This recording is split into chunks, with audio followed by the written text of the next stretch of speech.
तो कम से कम ये बकवास तो बंद करो, सब्सिडी वाला ड्रामा तो बंद करो। तुम कोई एहसान नहीं करते हाजियों को भेजने के लिए, और साहब इस्तेदाद वाली भी बकवास बंद करो।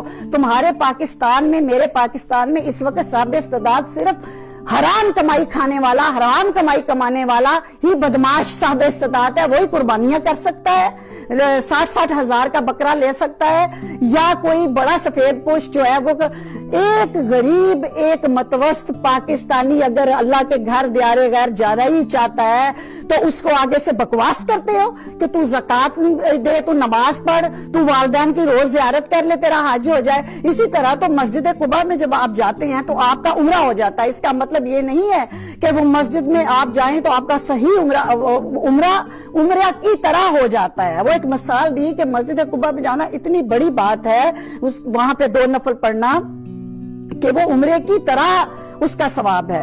उम्रा की एक अपनी हैसियत है। इसी तरह जब कहा कि वालिदैन की जियारत करो, उसका चेहरा प्यार और मोहब्बत से देखो, तो वो हज होता है। इसका ये मतलब नहीं कि हज हो जाता है, वो हज की तरह एक बहुत बड़ी इबादत है। तो ये सारे फलसफे हुकूमत को सपोर्ट करने के लिए जो जाहिल अनपढ़, जिसने कभी आज तक वजू तक नहीं किया होगा ना, वो भी इकट्ठे कर रहा है सारे नुकात के किसी तरीके से मैं अपनी जो है ना तब्दीली वाली हुकूमत को सपोर्ट कर दूं।